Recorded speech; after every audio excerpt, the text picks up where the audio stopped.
তাহলে আমরা এবার কন্টিনিউয়াস করব। কি করব? কন্টিনিউয়াস টেন্সের ভয়েস চেঞ্জ। কথা বলবে না কেউ, বারবার বলছি। কন্টিনিউয়াস টেন্স মানে হচ্ছে তোমার সেটা প্রেজেন্ট কন্টিনিউয়াসও হবে, আবার পাস্ট কন্টিনিউয়াস টেন্স হবে।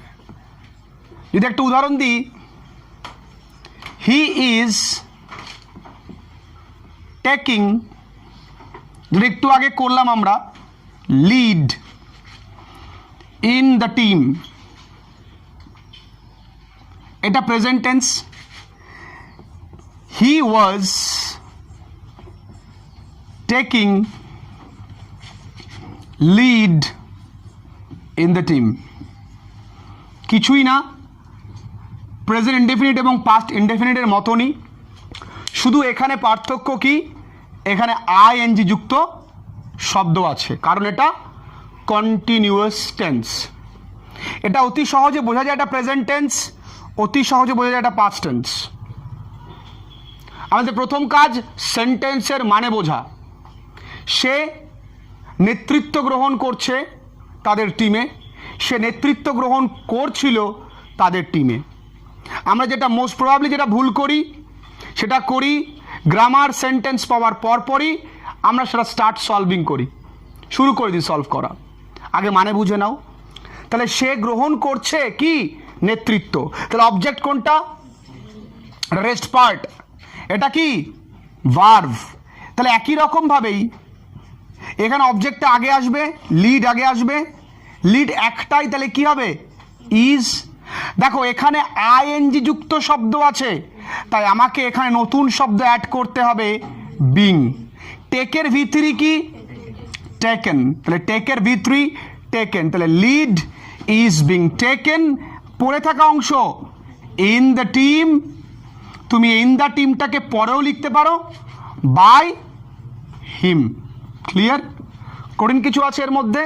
হি is taking lead in the team, lead is being taken in the team by him. পরেরটা একই রকম ভাবেই হবে, কিন্তু পরের উত্তরটায় কি হবে? লিডের পরে শুধু ওয়াজ হবে, তাহলে lead was being taken in the team by him. দেখো আগের সূত্র যা ছিল, মানে ইনডেফিনিটের সূত্র যা ছিল সেম এটাও, শুধু একটা নতুন শব্দ সংযোজন করেছি, সেটা কি? এই বিংটা।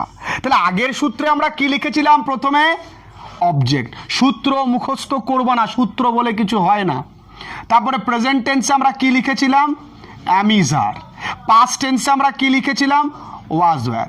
নতুন শব্দ একটা সংযোজন করেছি, সেটা কি? বিং। আর এইখানে আমরা কি লিখলাম? V3। অ্যাক্টিভ থেকে প্যাসিভ করতে গেলে সর্বদাই ভার্বের থার্ড ফর্ম হয়। তারপরে এবার কি আসছে? বাই, তারপরে কি? সাবজেক্ট, তারপরে রেস্ট। এটা তোমার কন্টিনিউয়াস টেন্সের সূত্র। এবার 2020 সালে যেটা পরীক্ষায় এসছিল সেটা আমরা করব। সেটা একটা উদাহরণ আমরা এক্ষুনি দিচ্ছি, তোমরা করো। তার আগে এটা কিন্তু তোমরা লিখবে খাতায়, হ্যাঁ, কিন্তু আগে এটা করে নাও দেখে দেখে। যে দ্য হারমিট ওয়াজ কি ছিল? ডিগিং। ডিগিং মানে খনন করা, ডিগিং দি গ্রাউন্ড। আমি বলে দিচ্ছি ডিগিং এর V3 বলে দিই, সেটা হচ্ছে ডাগ।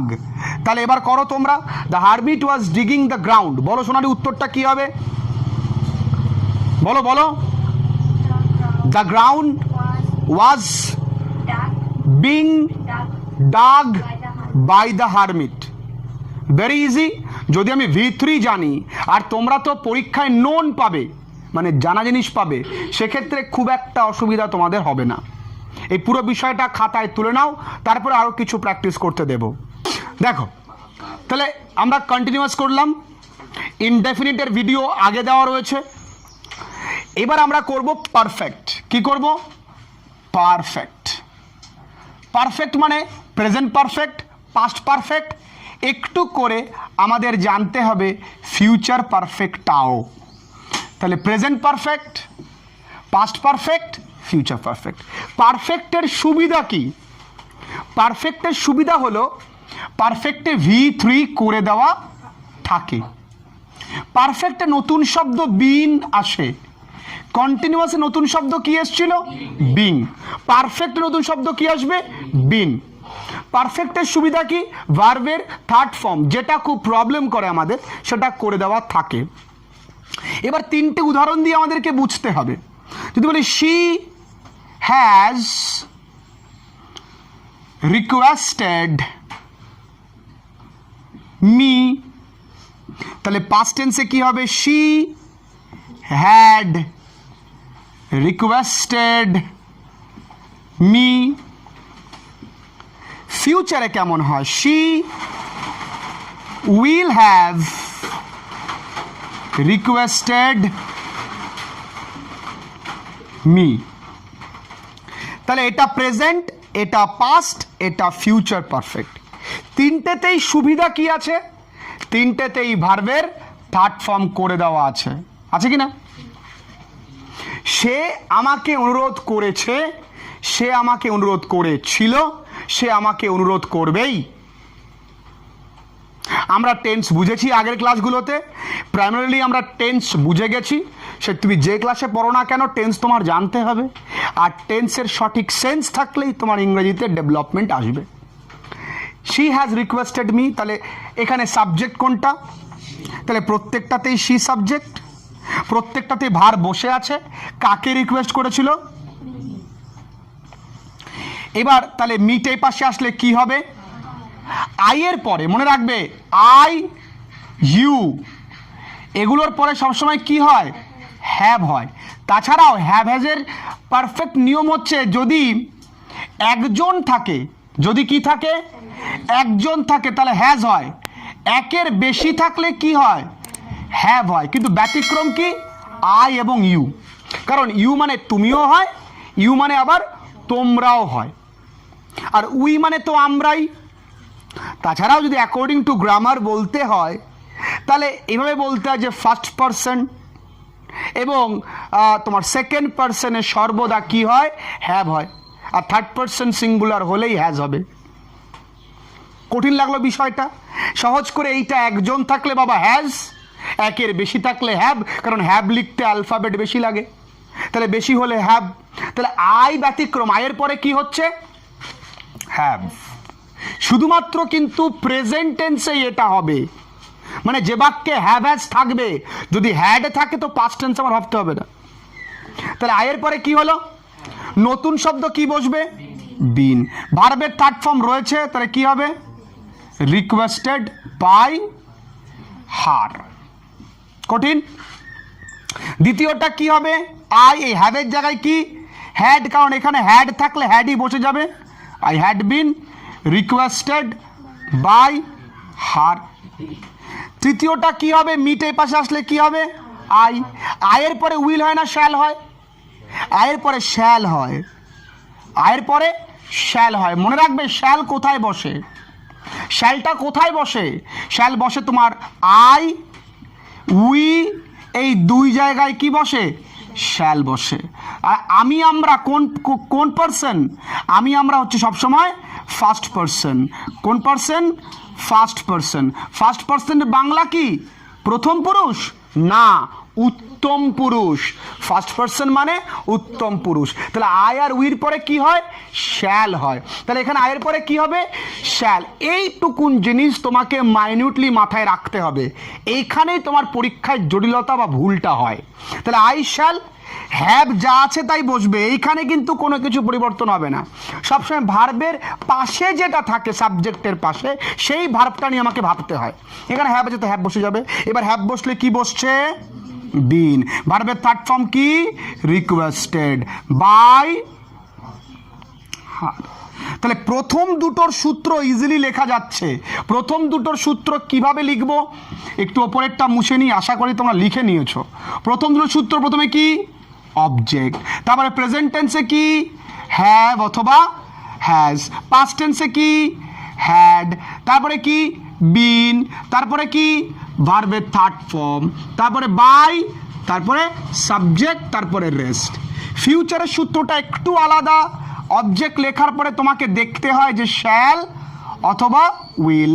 তারপরে হ্যাভ, সব জায়গায় হ্যাভ বসে, তাই তো, সব জায়গায় হ্যাভ বসবে তো। তারপরে কি বিন, তারপরে ভার্বের থার্ড ফর্ম, তারপরে যা আছে তাই। সেম জিনিস একটুখানি মাথায় রাখলেই কিন্তু বিষয়টা ইজি হয়ে যাবে। বুঝতে কোথাও প্রবলেম আছে? প্রবলেমটা কোথায় হতে পারে, যে কোথায় হ্যাভ বসে, কোথায় হ্যাজ বসে, কোথায় শ্যাল বসে, কোথায় উইল বসে। এছাড়া কোনো প্রবলেম কিন্তু নেই। খাতায় ফটাফট লিখে নাও, এক্ষুনি আমি তোমাদেরকে 3টে করতে দেবো, 3টে আলাদা আলাদা নিয়মে।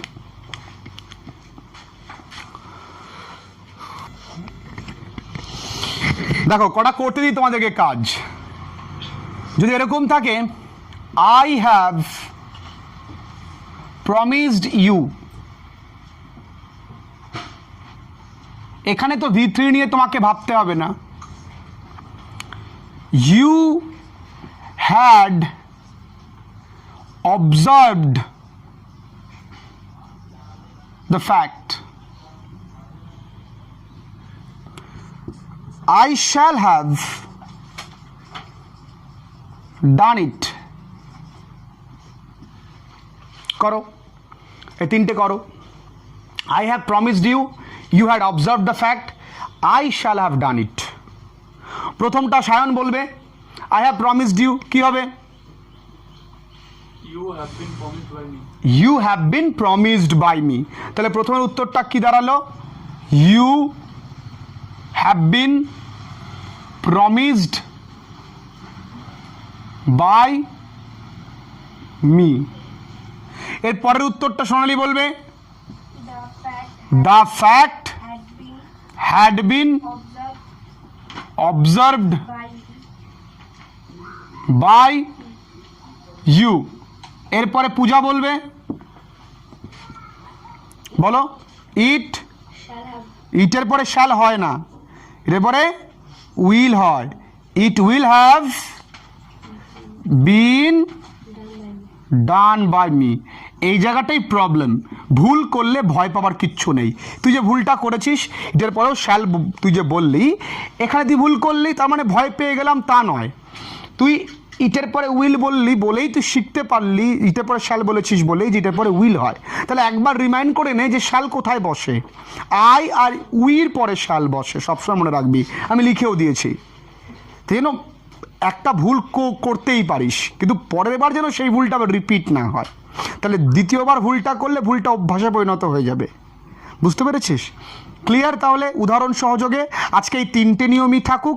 পরবর্তীকালে মোডাল শিখবো, আরও অনেক রকম বাকি আছে, ইন্টারোগেটিভ শিখবো, আমরা শিখবো ইম্পারেটিভ সেন্টেন্সের ভয়েস চেঞ্জ, আরও ধীরে ধীরে বেশ কিছু নিয়ম আমরা শিখবো। আজকের ক্লাসে এই পর্যন্তই যথেষ্ট। ঠিক?